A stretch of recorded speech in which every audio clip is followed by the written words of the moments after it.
Ladies and gentlemen, welcome back to the Raw Prospect Podcast.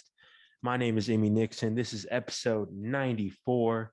Today is Friday, February 4th, 2022. And joining me from Austin, Texas, the Stat King himself, Michael Lee. What's up? Episode 94. Pre-trade deadline all NBA episode. We are bringing back our burning question segment this time. We will have more than 3. We will have about 10 or 11 questions that we will be asking and talking about. Should be a fun conversation. We are about 5 days away from the NBA's trading deadline. It comes this coming Thursday. And we already had a deal that went down today, pretty significant one at that. I mean, right. Not like star player, but we'll talk about that as well. And we'll get into our prospect of the week. And next week will be Super Bowl content. So that's what to look forward to. But let's just jump right in to the prospect of the week. Right. But before we do, I just want to shout out a couple of things. A few days ago, Michael started his series covering the Texas Longhorns. So baseball season's coming soon. Basketball season's obviously in full swing for college. And obviously college football's recruiting cycle, a big national recruiting day was just a few days ago. So if you haven't watched that, go on to the YouTube, take a look, tell us what you think, because we're always open for suggestions. And we're going to continue that for quite a while, so stay tuned for that as well. But yes, let's get right into this. Let's get into our prospects of the week. This is something that we're looking to do every single week, and I'm excited for this week's one because I'll just go ahead and get into mine. My prospect is from this week's Senior Bowl, and the Senior Bowl every year, it's a huge showcase of athletes all throughout college football, and from every case you could imagine in terms of draft status.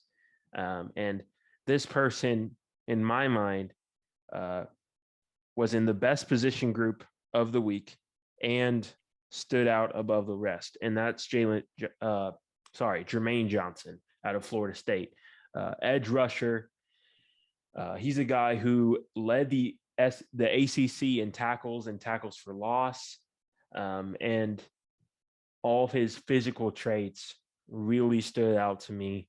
I had been listening to the Bootleg Football podcast. I had been listening to the Fully Inflated Football podcast covering the Senior Bowl, and they would agree with me as well. This dude, he came into the week the number one guy, and he solidified himself. And look for him to be a solid first-round pick somewhere in the mid-first round. I'm very excited for draft season. And I know Bootleg Football, if you have not ever checked that out, please go check that out because they know what they're talking about over there. A lot of good content. But for my prospect of the week, I didn't dive too deep into this. I could have, looked into the college game because a lot of great college basketball games have been going on past couple of weeks. But I went to the NBA, and I just wanted to give a shout out to a guy who's leading the charge on the best team in the NBA. Chris Paul had a great week on the Phoenix Suns, 21 points, 13 assists, 7 rebounds, about 50% from the field and 50% from 3 over the past 4 games. Had 3 straight games of 20-plus points and 10-plus assists. And just last night was named to his 12th All-Star game as a reserve for the Western Conference. And he's currently leading the NBA in assists per game at age 36. So he just continues to be a winning type player for the Phoenix Suns, who are currently hold the best record in the NBA and are the best team in the NBA right now. I didn't dive too deep into that, but I thought I should shout out Chris Paul, who just keeps on being one of the best point guards in the league. And it goes with our NBA theme topic for today. So Right. there you go. And I think, that's the beauty of this segment. You could go with a young guy in the college ranks or a veteran. It's just anybody who we believe deserves a shout out. And, I think it's going to be a really good thing for our podcast. So yeah, let's get right into this NBA stuff. So the first burning question we had is not exactly a question. We're just going to be talking about the trade that went through today.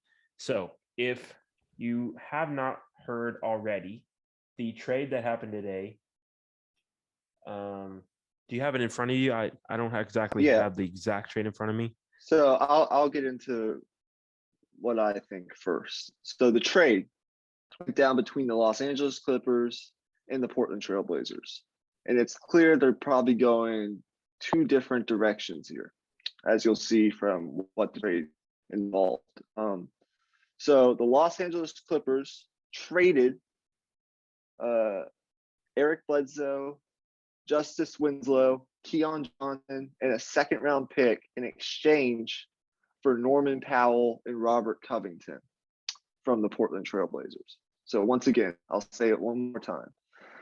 The Clippers are acquiring Norman Powell and Robert Covington from the Portland Trail Blazers in exchange for Eric Bledsoe, Justice Winslow, Keon Johnson, and a second-round pick. So 5 players involved, and then, of course, a second-round pick going to the Portland Trail Blazers. For me, it's simple. From a Clippers perspective, I believe they're sitting right around 500, maybe at 500 at this point in time. They acquire Norman Powell, who's a significant addition offensively for them, can come in and, give them the added offensive firepower they need, as they are currently ranked 26 in offensive rating. And then Robert Covington is a guy who he may be inconsistent offensively, but he still should fit their identity. They're a defensive-driven team. They're ranked 6th in defensive rating. And he still has a knack for getting in passing lanes. He has good hands. He's a smart, high IQ basketball player. So I do like this trade from a Clippers perspective. Now, for the Blazers perspective, I think what they're going to do is get under the luxury tax and sort of control their salary cap situation. They're already paying, Dame pretty good amount of money, CJ McCollum a good amount of money. So I don't think they wanted to pay Norman Powell another 8-figure deal when they're not even really in a great position right now in terms of record and getting into the play-in tournament. But basically, I think they're looking for financial flexibility, and that's what they get here. They get Justice Winslow, who, as long as he can stay healthy, and that's a big if, could be a nice player for them on a cheap deal. I mean, he's under contract now, so if he can stay healthy, maybe he could be a nice piece for them. I think Eric Bledsoe will be more of a buyout candidate. I think he only has $3.9 million remaining on his contract this year, so they could potentially look to buy him out. He's more of a veteran guy. But I do think Keon Johnson is a guy, he's the real asset in this deal. And that's why I like this more for the Portland Trail Blazers. He's super athletic. And if he can learn to shoot, he could slot in well with some of the other young talents that they have, Nasir Little, Fernie Simons, that they have there in Portland. So I think it's more looking for financial flexibility, acquiring some nice young talent. And of course, you throw in that second round pick. Who knows what that will actually turn out to be or what that will manifest to. But I like it. a Clippers perspective. I understand it from a Blazers perspective, but I'm just not sure. Like, I think you kind of see they're different directions. But what do you think? Well, I mean, you hit it right on the head for the Blazers. I mean, you got to get under the luxury tax, or at least to a point where you're paying less of the luxury tax, at least just for this year. You get a guy in Justice Winslow who I think at his best when he was in Miami, he was playing the point guard position. So I think you could immediately throw him in that backup point guard role behind Anthony Simons. And he's going to be a guy who can play make, defend. And if he has the ball in his hands, his lack of shooting is less of a problem. And then you said it, Keon Johnson is going to be another athletic guy who can jump out of the gym for this team. They already have Anthony Simons, who's been playing fantastic recently. And you know, the future isn't completely dire for Portland, I don't think. They have some young guys. Obviously, they have the guy from our high school, Greg Brown III, off their bench. And, you know, they have some young pieces. So I like this trade for them for sure. And then on the Clippers side, Robert Covington is not the defender he used to be, but he does provide floor spacing and versatility at the very least. He's able to switch defensively, and I like him at the power forward spot because his lateral quickness isn't quite as good as it used to be.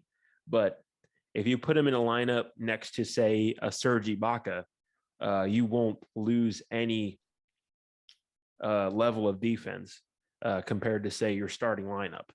And then Norman Powell, he's the classic case of a guy who was just asked to do too much in Portland, in my opinion. I don't think Portland was the right fit for him because they were asking him to play small forward and be the starter and play like 30 plus minutes per game. When in reality, if you look at the Toronto team that he was on that won the championship, he was incredible in the role coming off the bench, being that scoring punch when they needed him, that they could throw in and be a change of pace combo guard.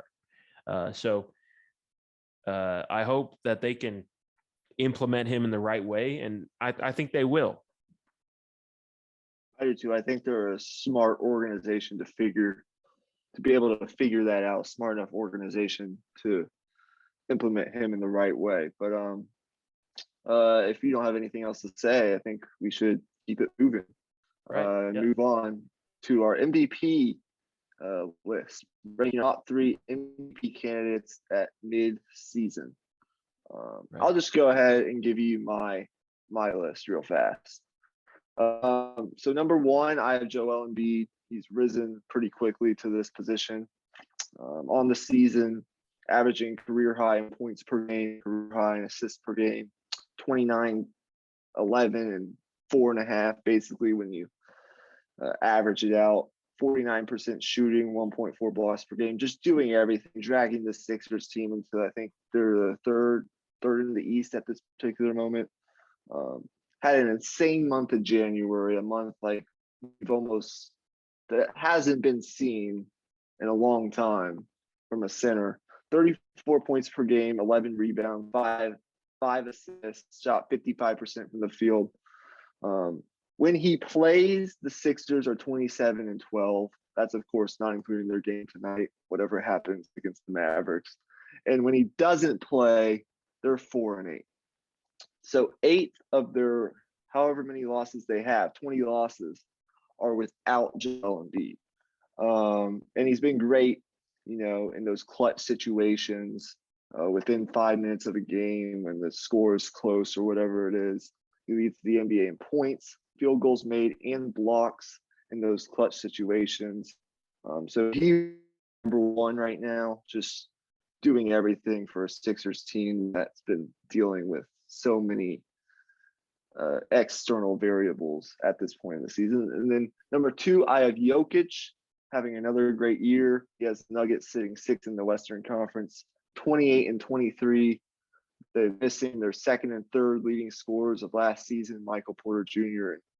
and Jamal Murray.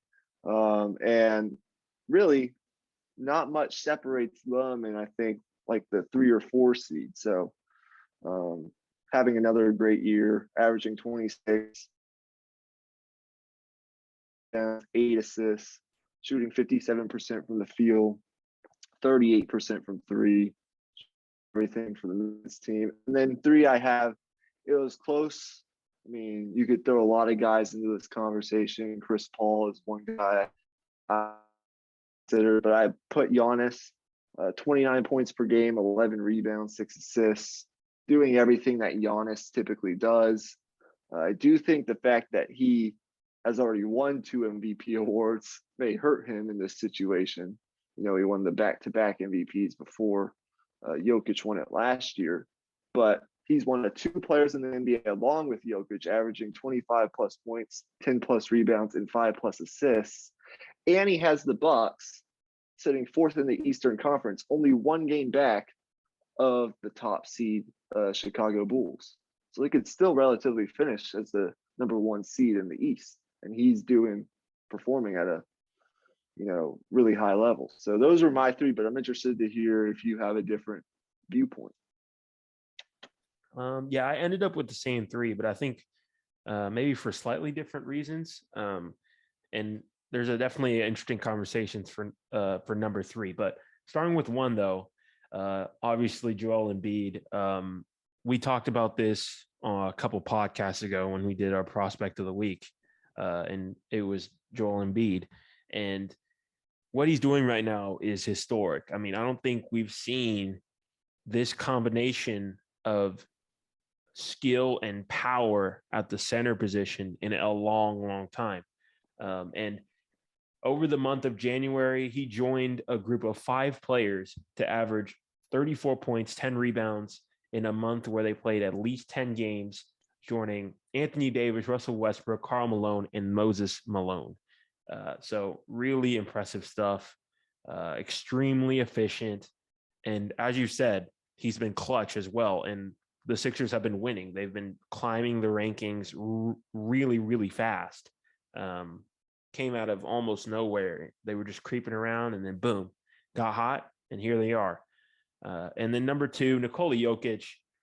The thing that stands out to me is his plus minus numbers this year. They've been unbelievable. Obviously, plus minus is not the greatest stat in the world without context, but in this case, they're astounding. I think he's a plus 22 on the season when he's on the court, and when he's off the court, this team is a lottery team. And obviously, like you said, they're missing 2 of their best guys. But what he's doing right now, I think if he can get this Nuggets team to top 4 in the West, which is plausible because they're right around the Jazz and the Mavericks right now, then he would be right there for back-to-back MVPs. And he has a really good case if he can do that. He almost averaged a triple-double in the month of January, 26, 13, and 9, which is it's just unbelievable. And then number 3, this is where I had a little bit more trouble. I consider a lot of guys for this spot. Giannis, obviously. Ja Morant was one that I wanted to give consideration to as well. Obviously, Chris Paul, like you said. And then, of course, Stephen Curry, who's been having a resurgence as of late, coming out of that slump. But in the end, I did go with Giannis. But I do see this as a 3A and 3B with him and Ja Morant, because I just can't underrate what Ja Morant has been doing this year. This Memphis team is absolutely humming right now. And also, it's really telling just the way that he's been performing against the top teams in the league, the Phoenixes of the world, the Warriors of the world. They still have a lot of trouble keeping Ja Morant out of the paint, and that's really telling. And that's what makes me think that not only will it sustain itself in the playoffs, but also that what he's doing right now is extremely legit. But Giannis, though, I'll talk about him for a second. I think what he's doing right now is going entirely under the radar, because the Bucks, obviously, they've been kind of going through the motions, maybe not taking the regular season as seriously after winning a championship. But still, I still think Giannis has reached a point in his career, a level of maturity and a level of basketball IQ that has become really underappreciated. Early in his career, there was a point where Giannis wouldn't make that extra pass to keep the flow of the offense going. He wouldn't, he would have the extra turnover here and there, or the bad game where he wasn't able to get to his spots. But that's not happening anymore. He's probably playing the best basketball of his career, which is saying a lot. So, yeah. Yeah, I mean, the guys you mentioned that are on our list, John Morant, I mean, I think you make a great point. We're going to talk about the Grizzlies later. I don't want to talk about anything that I want to talk about later, but I mean, he's probably one of the hardest guys to stay in front of defensively in the league right now, if not the hardest guy. I think he's averaging, of his 25 points per game, 16 of those points per game are coming like in the paint, which is just insane. So he's obviously a guy who you have to consider. He has the Grizzlies sitting pretty at 3 in the West, behind, of course, the Suns and the Warriors. Chris Paul, as I mentioned. Steph Curry, who is the guy next on our list. Burning question number 3 was, how valuable is Stephen Curry when he's in a shooting slump, like he has been, or he was? He's had a little bit of resurgence as of late. I mean, over the past 4 games, he's now averaging 27 points per game, 5 rebounds per game, 7.5 assists per game, shooting 48% from beyond the arc. But when he's in a slump like he was for the past month or so, how valuable is Stephen Curry to you? To me, he's still just as valuable as anybody in the league.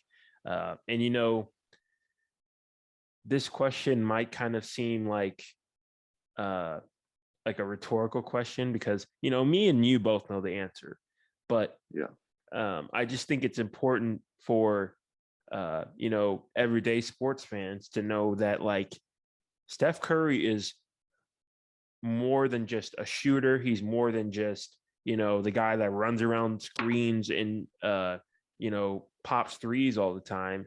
His gravity on the floor, his playmaking as well, his ability to get open shots for his teammates without even touching the ball.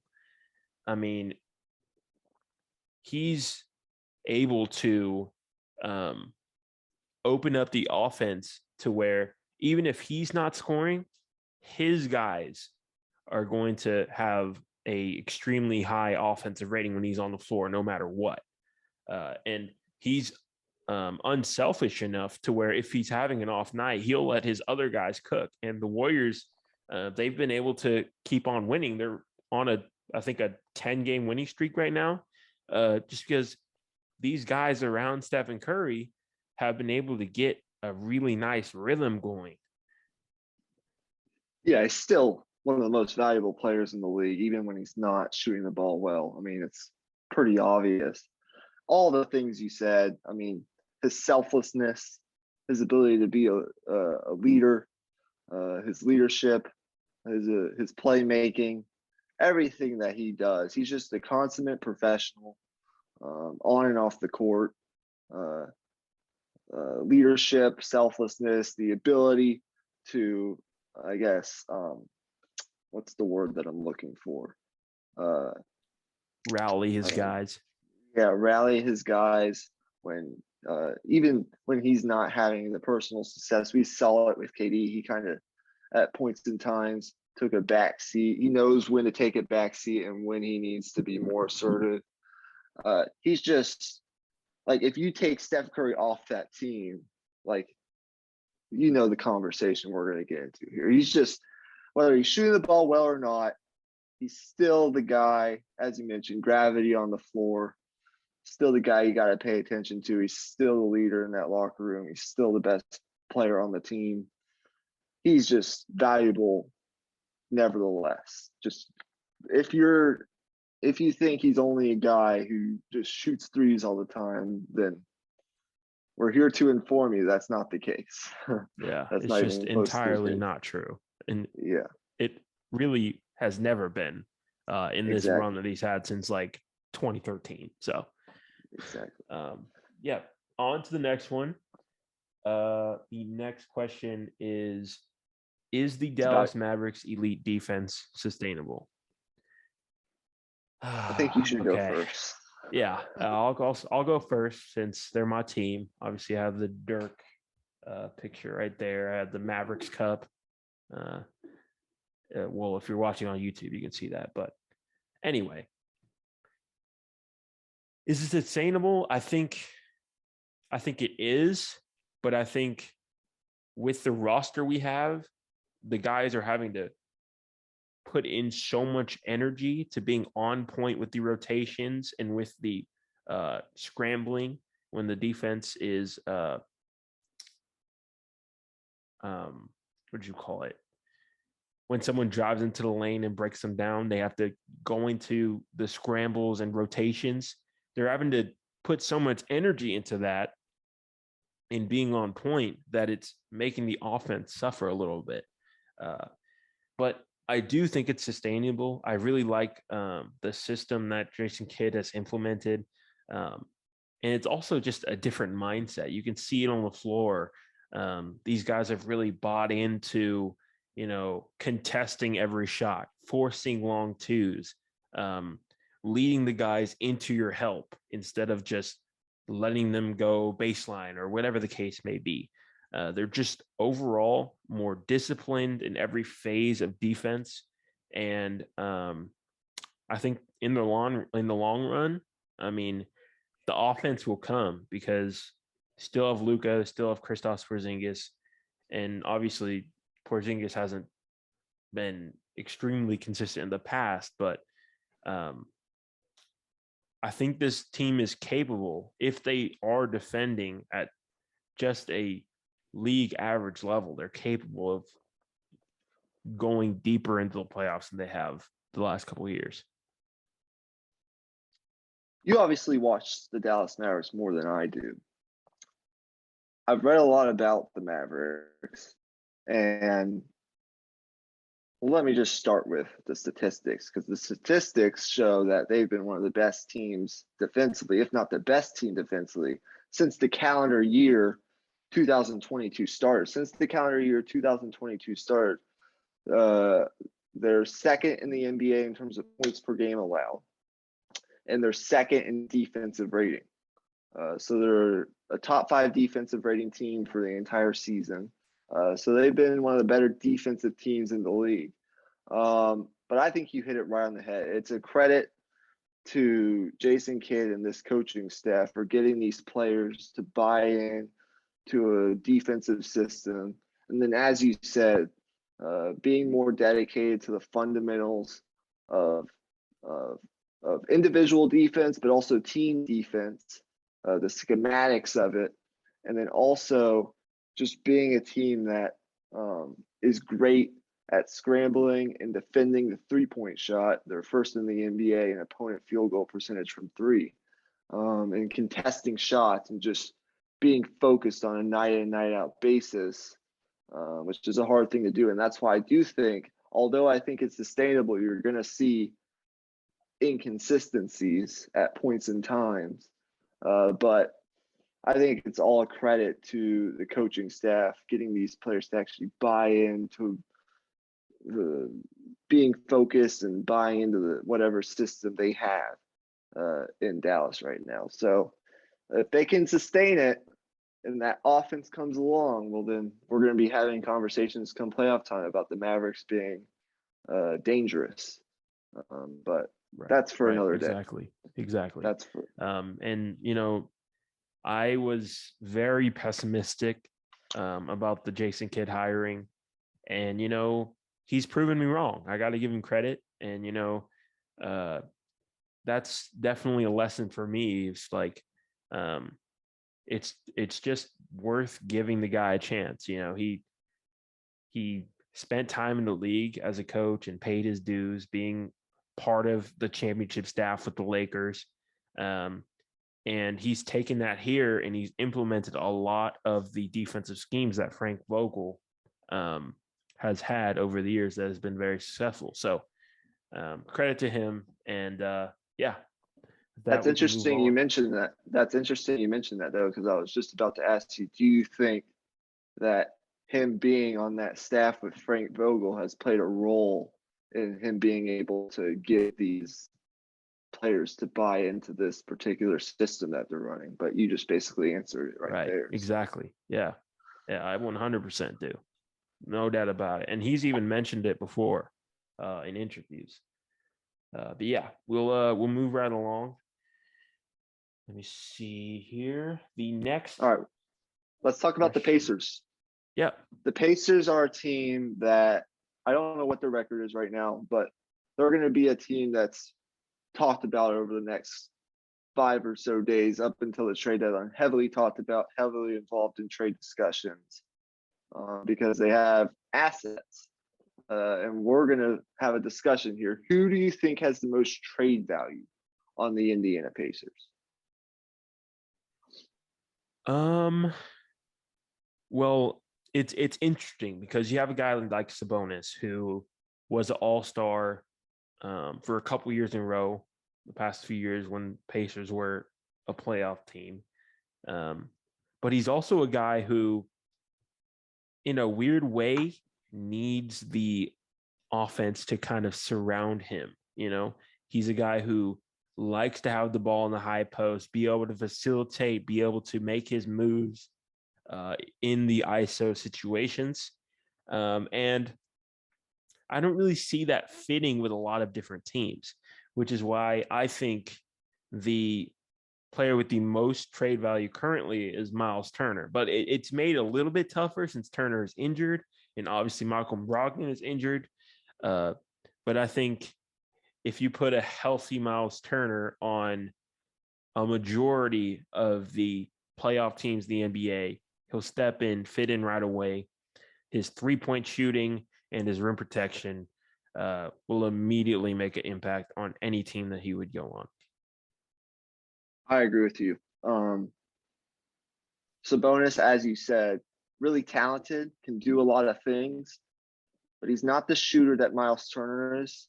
And you really have to have him in the right system for him to be as successful as he is. And I've heard that they are unlikely to actually trade him. So if that's the case, I do think Miles Turner has the most trade value, even though he is hurt. The things that he gives you, he's still relatively young. People forget he's only, I think, 27 or 28 years old. And even though it seems he's been in the league for a lot longer than that, the rim protection, the defense, the floor spacing, the 3-point shooting, everything that he gives you, I do think if we're talking about these players being traded to contenders, he's a guy that could come in, fill a role right away, and be of value and help that team actually win come playoff time. I do think he has the most trade value. But then you look at a guy like Karis LeVert, and there are some other pieces there that are interesting.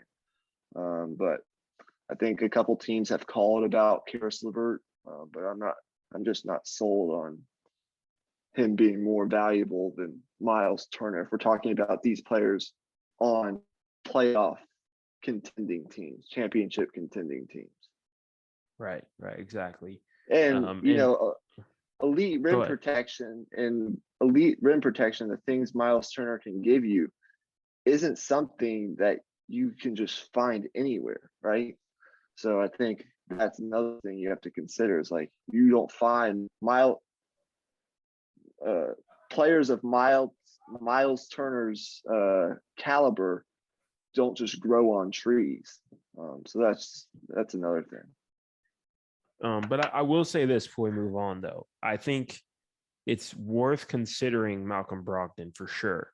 I think he's the only other guy to me that has the same that I would put in the same tier of player as well, because this is a guy who a few years ago on the Bucks was a 50, 40, 90 player, which is extremely which is the highest level of efficiency throughout NBA history. Only the best of the best are able to do that throughout an entire season, and he's one of them. And a guy who can play, make, shoot the ball, create his own shot. And I think in the right system, maybe somewhere like Boston that needs a facilitator, I think would fit really, really well. Absolutely. Okay, so we'll move on to our next question. We move back to the Western Conference, talk about a team that's been reeling as of late in the Utah Jazz. A trade deadline is upcoming. What do you think the Utah Jazz, if anything, should do at the trade deadline? Well, I think they want to be able to have multiple lineups that are feasible in the playoffs, especially the ones with Rudy Gobert off the floor. Being able to defend at a high level in a small ball situation is extremely important. And obviously they brought a guy like Rudy Gay in to be that guy. But if you look at the numbers with those lineups on the floor with Rudy Gay or say like a Royce O'Neal or a guy like that at center, they've been really bad. Like they haven't been able to stop anybody with those lineups on the floor. So for the Jazz, I think I would look for a versatile wing who can defend or a small ball center. I agree with you. Perimeter defense was something I noted.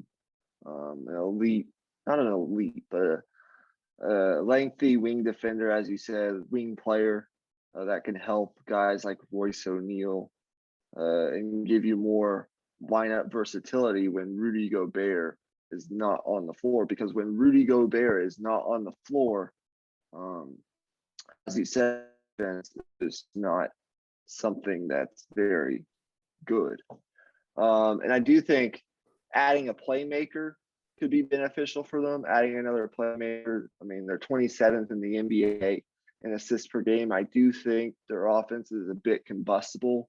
When it works, it works, but it could become stagnant when the game slows down in the playoffs and you don't have a lot of these playmakers that you need. So I think adding a playmaker, I don't know who that would be out on the trade market right now, but I do think if you can, adding another secondary ball handler, something like that, that could create offense would be beneficial for them at the trade deadline. But as you mentioned, losing Joe Ingles, who's not an athletic guy, but he was a high IQ basketball player, a willing defender, losing him to a torn ACL, and then basically having Royce O'Neal and Rudy Gay as your small ball wing defenders, it's just not.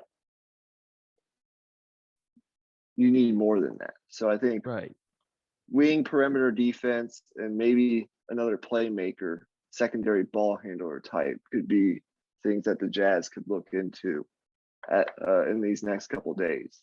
Do you have any guys in mind that would fit that mold? Or well, I'd look at a guy like maybe Jeremy Grant, if you can get him for the right price. Maybe if the Nets are willing to part ways with Bruce Brown since they found their replacement, DeAndre Bembry, I think he would be a good fit. But there's really not that many small bar centers that would become available. But one wing that has been connected to the Jazz is Dorian Finney-Smith from my Mavericks. I wouldn't be too keen on trading him as a Mavericks fan, but from the Jazz's perspective, he would be perfect in that system. He would make sense for sure. Okay, let's move on. We're about halfway through here. Let's talk about the Lakers. Our question for this is just Los Angeles Lakers poop emoji. That's what we have on our outline for this podcast. Right. I'll let you start. I don't really know where to start. Where do you want to start with this conversation? Well, I'll start by saying this. The whole Russell Westbrook thing, it's really been blown out of proportion. If you look at it, the last 2 months, he hasn't been terrible. Obviously, he hasn't been great either, but they asked for this. They were looking for that scorer, and they had to choose between trading for Buddy Hield and trading for Russell Westbrook. And in the end, they decided we'll have a higher ceiling when trading for Russell Westbrook. And you have to deal with this kind of stuff. And I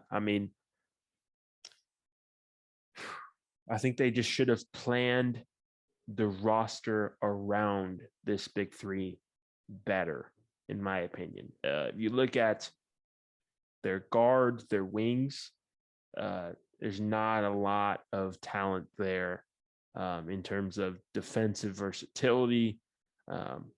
Stanley Johnson and Avery Bradley are probably the only guys I could think of who I'd say are plus defenders as role players. Trevor Ariza is not the same guy anymore. And obviously a lot of the guys in this rotation are just past their peak, to say the least. And just, I think they're just missing some kind of youthful energy to just add some spunk into this team, just a shot of energy. Right. Yeah, it's tough. I mean, I talked about it the last time we had this conversation about the Lakers earlier on in this season, before all this Russell Westbrook stuff started to really percolate. And I basically said, like, you've built this team. There's not a whole lot of youth here. It's a bunch of older guys. You don't have a lot of defensive versatility or athleticism out on the wing. And that's really going to hurt you when you have to face these other teams in the West that have the mix of veteran and youthful energy out on the wing and on the roster as a whole. And so I haven't watched a ton of the Lakers because LeBron's been out here and Anthony Davis was out for a long time. And, watching Russell Westbrook try to do things by himself is kind of not really what I want to watch on a nightly basis. But, they asked for this. This is what they wanted. And now they're stuck in this situation trying to figure out what is the best mixture of rotation-wise. How can we best maximize what we have? And, it's not, I don't know, where do they sit right now? I believe they're 25-28, something like that, 3 games below 500. I don't know their position in the West right now, but it's looking, what are there, like 30 some games left in the regular season ish? I don't know, man. It's looking likely that they're going to be in the play-in tournament. If I were to say right now, but I do think Anthony Davis has had a couple good games since he's been back. So I think if you can get the dominant version of LeBron and the dominant version of Anthony Davis, well, then you might have something. and he can just figure the rest out on a nightly basis. But I don't know, man. The Lakers are it's a weird roster composition for me. Yeah, and I think of that picture that they had preseason, the one that they took with Rajon Rondo, Carmelo Anthony, LeBron, Russell Westbrook, um, Anthony Davis, and I was just thinking like this team would have been insane in 2013, but it's not 2013 anymore. And before we move on, I would just want to throw this proposition at you. I'm not saying this will happen. It's very unlikely to happen, but I just think it's an interesting conversation. So if you're the Lakers and you're offered John Wall for Russell Westbrook, would you do it?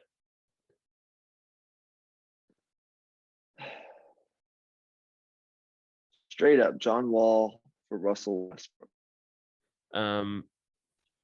Russell Westbrook and a pick, probably.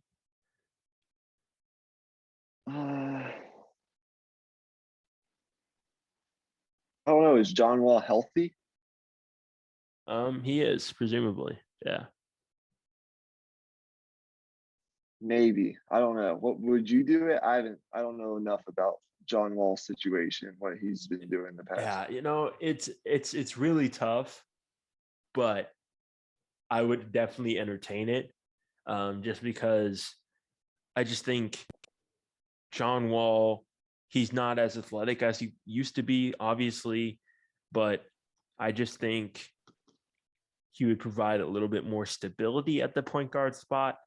And he would do what they were looking for Russell Westbrook to do, which is provide the playmaking for when LeBron doesn't want to be on the ball. So it's worth considering, but I don't think they're going to do it. It's just a little bit too outlandish, I think, considering John Wall is, I mean, 32, 33 years old. Yeah. So, yeah. Interesting conversation. I would agree. But let's move on. I would consider it, but I would have to look more into that if I was the GM of the team. But anyways, we'll go from not so great to watch to really fun to watch.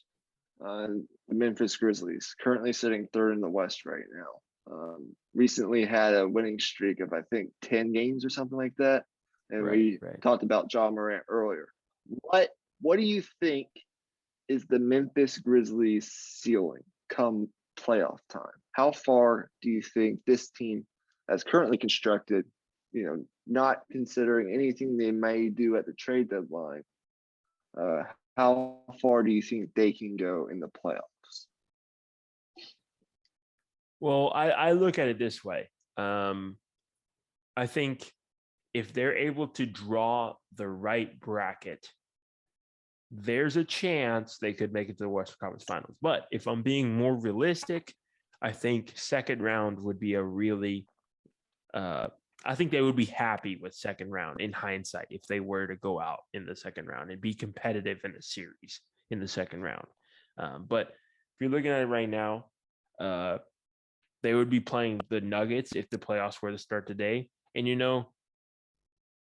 we don't talk about this. We haven't talked about this a lot, but the trade that they made in the offseason, they were really ridiculed for it at the time, obviously trading Jonas Valanciunas for Steven Adams, but it looks a lot better now when you look at, say, if they match up with a Nuggets team.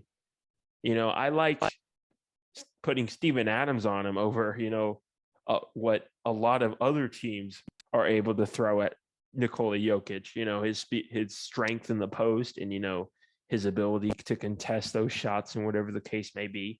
But yeah, I just think they're missing Dylan Brooks right now, who's a huge piece for them, a guy who can defend at an extremely high level and is a really streaky shooter as well. So if you throw him back into the rotation, you take out some of the minutes from Jarrett Culver, who's, let's be honest, he's not the most proficient NBA player out there. And boom, their guard rotation ends up being extremely capable, in my opinion. John Morant, Desmond Bane, Dylan Brooks, Tyus Jones, some really, really talented guys in there who are able to score when needed. And I just like that this group was able to find shooting. And, I just really think the Grizzlies are the model for other teams' rebuilds. Yeah, they're an interesting team, and I think it's interesting you mentioned that they've been missing Dylan Brooks all this time, and he in his own right will be like a trade deadline acquisition as he gets healthy in the next couple of weeks. Right. But it isn't every season where you have a team that's good enough and has a good enough record to say they're a top 5, top 6 team in the NBA. You have a dark horse MVP candidate in John Morant, a guy in Desmond Bane who could be put in the conversation for most improved player, a guy in Jaren Jackson Jr. coming off an injury who's, could be in the conversation for defensive player of the year, and then a coach in Taylor Jenkins who could be in the conversation for coach of the year. So there's just a lot of things going their way, and they're going to get Dylan Brooks back. I do like their young talent and all, but I just think when you get to the playoffs, number one, it's always matchup dependent. As you said, they got to have the right matchups, of course, and the game gets messier and it slows down the playoffs. We say this every year over and over and over again. And when I know statistics don't tell the whole story. And obviously, I do think, let me just answer the question. I do think they could win a playoff series, at the very least, they can win a playoff series and get to the second round. Maybe get to the Western Conference Finals. But they struggle in half-court scoring, only 91 points per 100 half-court possessions for clearing the glass. That's 24th in the NBA. And despite having all these shooters, they're not the greatest of three-point shooting teams. 34% from the three-point line. That's 21st in the NBA. And I'm sure there's more to that, and that doesn't tell the whole story. But I'm just concerned experience, matchup, and just, I don't know. I have to see it to believe it, but I do think they can at very least win a playoff series. And they have, John Morant has an argument to, if you have the best player in a playoff series, you can win the playoff series. And he's going to be in that conversation as best player in a series. So I'll be rooting for them. I really want to see them succeed. And, there have been teams of recent past that have sort of taken this trajectory and have made the quick rise and gotten to the Eastern Conference Finals, the Western Conference Finals. So we'll see. But I'll say expectation-wise, winning a playoff series would be fantastic for the Grizzlies. Right. Exactly. So with that, we will move on to the next question, which is the Minnesota Timberwolves. So our question is, are the Timberwolves playoff material? Well, I'll go ahead and start here. To me, the answer is yes, definitely. Anthony Edwards has taken a huge step forward with his shooting. He's been borderline elite as a catch and shoot guy this year. Obviously, he hasn't been as good on his off the dribble threes, but you can live with that.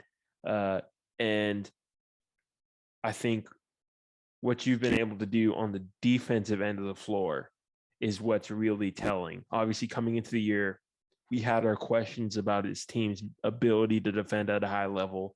And, I've really loved what they've done particularly with Karl Anthony Towns and D'Angelo Russell. Not historically the greatest defenders in the world, but Towns, he's been hedging on a lot of screens and recovering, and that's really helped his ability to defend. I think that really fits his skill set. And then D'Angelo Russell, who they basically have playing free safety out there, yelling out coverages, calling out screens, basically in the center of the floor, or what you would call the nail, which is the area just above the free throw line. So he's just standing there, basically playing free safety, calling out everything. And because of that, they've turned into a very, very good defensive team. Yeah, I agree with you. I do think they're playoff material. Right now, I think they're 2 or 3 games above 500. As of yesterday, they were 27 and 25, 1.5 games back of the 6th seed, only 2 games back of the 5th seed, and 4 games back of the 4th seed. But here's the catch: they have the 8th easiest remaining schedule in the league. So it's not like they're going through the gauntlet here down the stretch, and there are going to be opportunities to have, to make those jumps into better playoff positioning. So I do think at the very least they'll be in the play-in tournament. But with all this young talent and all the things you mentioned, I don't need to go too much more in depth. I do think they're a playoff material team. Can they win a playoff series? Well, that's a whole nother conversation. But yeah, I do think they're a playoff team. And I think Chris Finch is definitely in the conversation for Coach of the Year as well.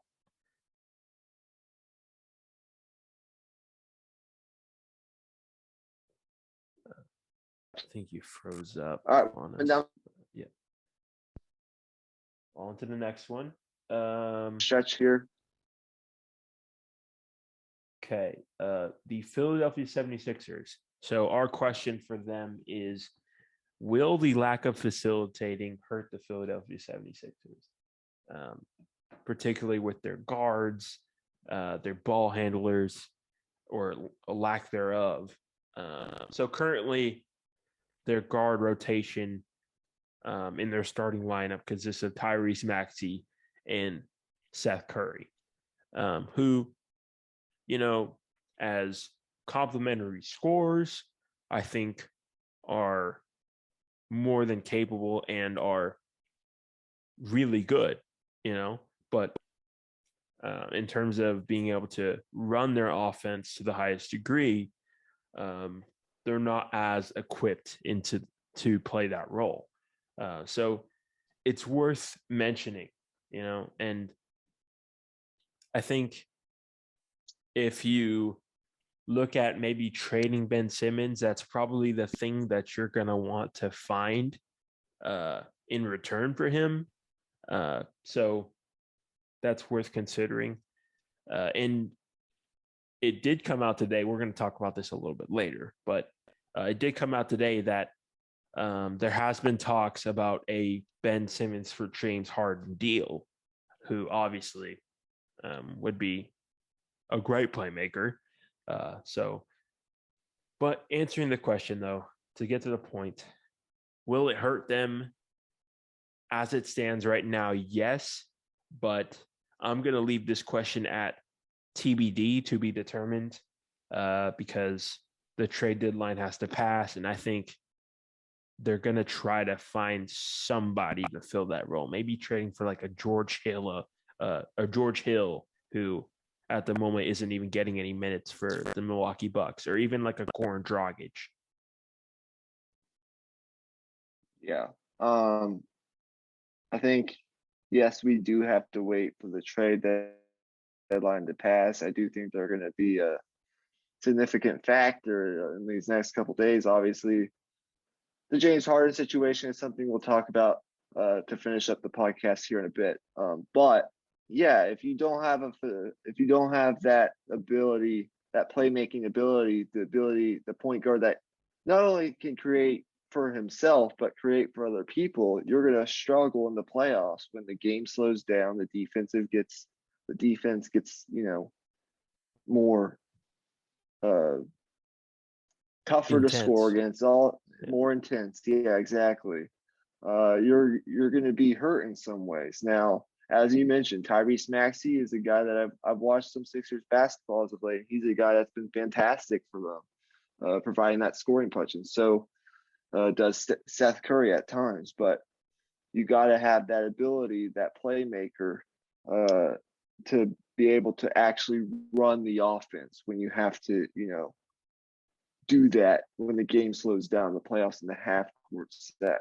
So yes, if they don't get that player, it could potentially hurt them for sure.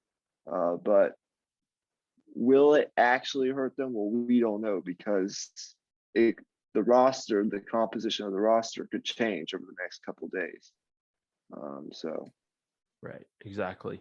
But they have Joel Embiid, and who's going to stop him in the playoffs? That's just my question. But anyways, we'll move on. A team that I believe ousted the 76ers last year in the playoffs and got to the Eastern Conference Finals, the Atlanta Hawks. Now, they've been on a run here as of late, but they were struggling. As of January 15th, they were 8 games below 500, 17-25.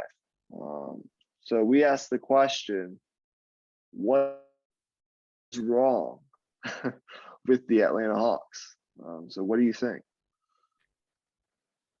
Well, it's a combination of things. I think the luster of having this cool new coach, player friendly coach, in Nate McMillan, that's kind of worn off a little bit. And I think the defensive intensity and the defensive awareness hasn't been nearly as good as last year.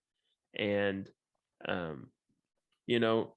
offensively, when I watch them, it seems like the chemistry is just not quite right.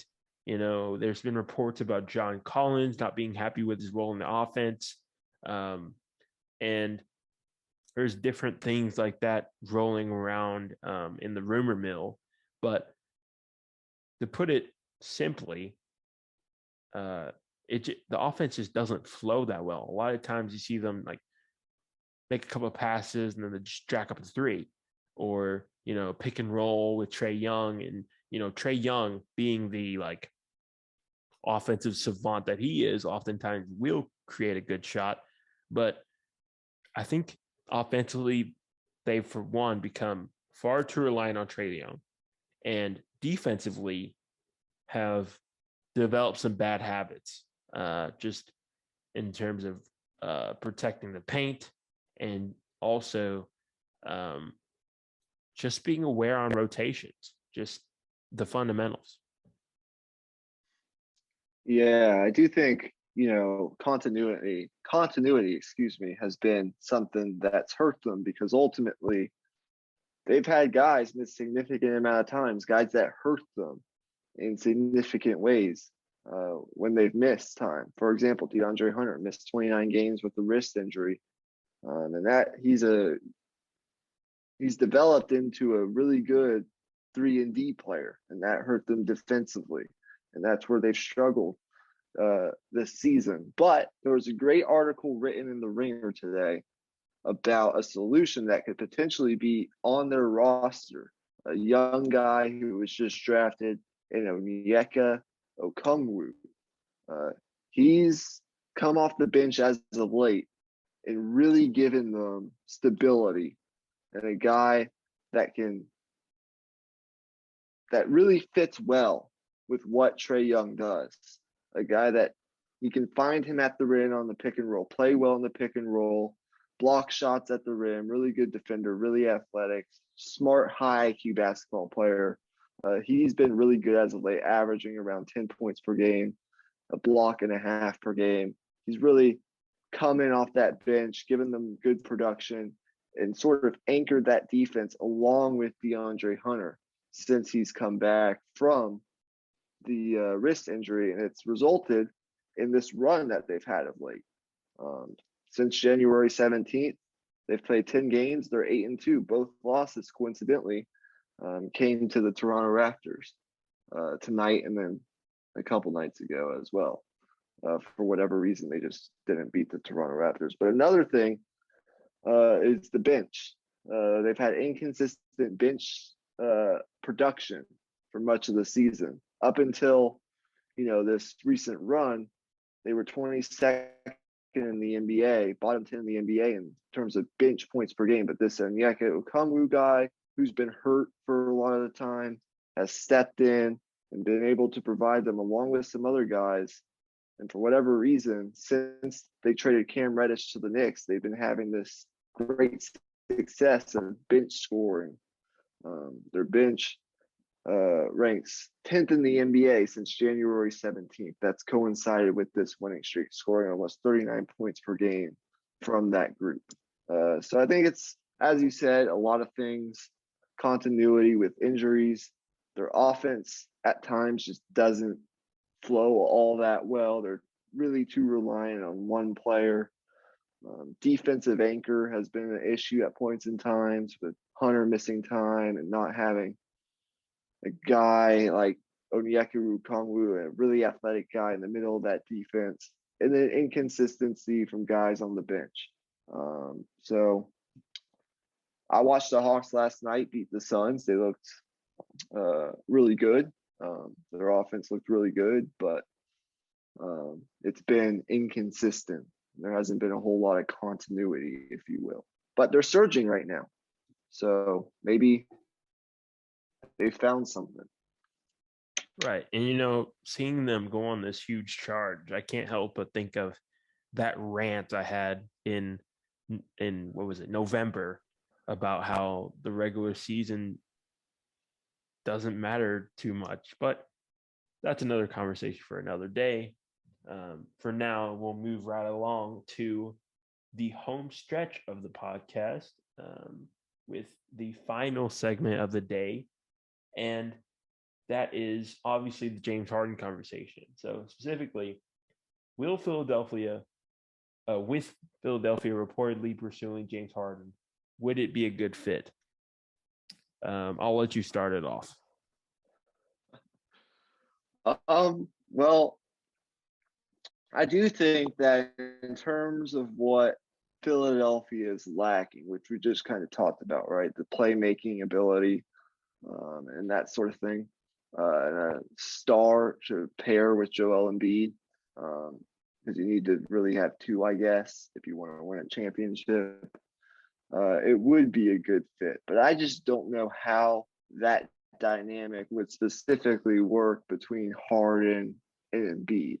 I haven't watched enough of either to know how that would actually work. But would I do it, I think, is the better question if I was Philadelphia. And the answer is yes, I would, because I do think you have a guy in Joel Embiid who, if you don't win this year and you don't find you don't trade Ben Simmons while you can get some type of value for him, and you have this opportunity to go get a guy like James Harden, I don't think you can pass that up, because you need to win right now with Joel Embiid in the literal prime of his career. What does Philadelphia do it, I think, are the better. Would you do it, I think, are the better questions. What do you think? Well, I'll say this. James Harden hasn't been quite as good this year, which is, a little cause for concern. But I think it's also the fit in Brooklyn isn't really that great. And, he's never really been an off-ball mover. So when he's off the ball, he's just kind of standing around, and it seems like a uncomfortable fit. But move him to Philly, immediately put the ball in his hands. You let him run the offense. A team that has quite a bit of shooting, obviously with Steph Curry and Tobias Harris. I think it would work. You know, I do have questions about James Harden's defense. He's having one of the worst defensive seasons he's had in years. But I also think some of that is just lack of focus, and I think that intensity would be picked up if his morale was higher and uh, his offensive involvement was higher, I guess, because a lot of times when you get the guy, when you give a guy like that the ball and you have them run the offense, they're more engaged in the flow of the game, and it will correlate to more success.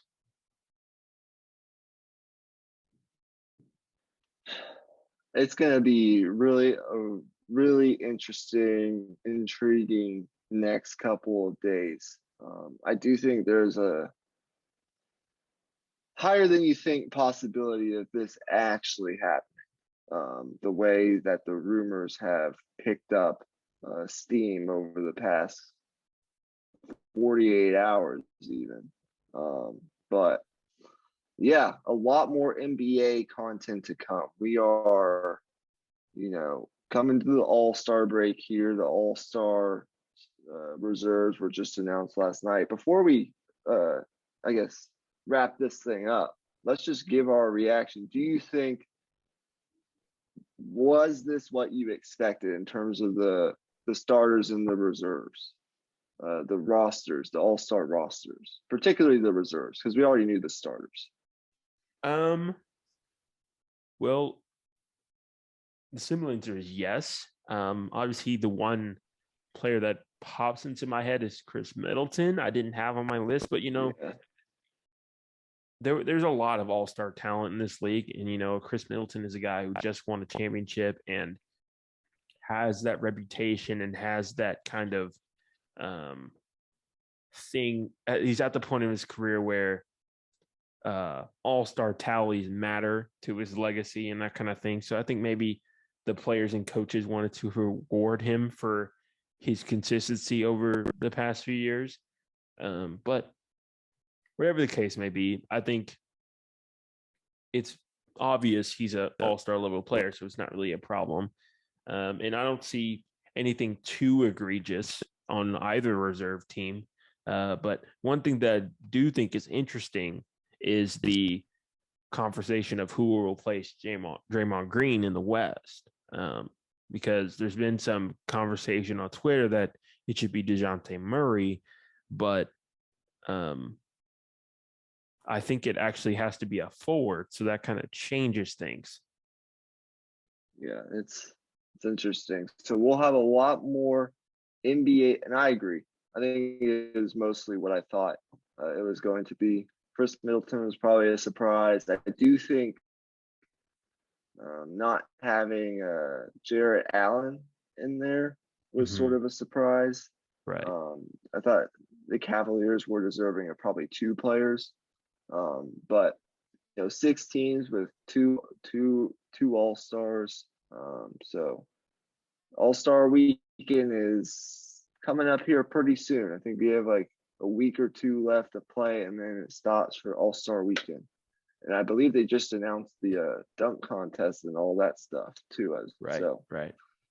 We're coming down the stretch of the NBA season. Before you know it, we'll be talking about the playoffs. So a lot more NBA content to come. We'll probably significant.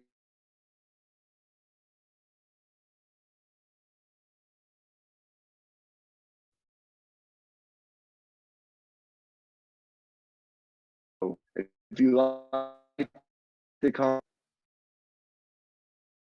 subscribe, you, and just we're going to be doing as Emily said, the podcast. Started my Horn Texas athletics sort of mini content on the side. So I'll be doing basketball content here in the next couple days. Baseball is coming up soon, and then of course football off season will continue. All sorts of good stuff, and then we'll be starting to do more stuff on our Patreon. bonus content, if you will. And then, of course, the podcast. And give us feedback. We'd love to hear from you guys on what you want to hear us talk about, or what do you think we could do better? What do you think we do well? What do you think we could do better? That sort of thing. So do all that stuff. We appreciate all our fans. And if you don't have anything else to say, I guess just like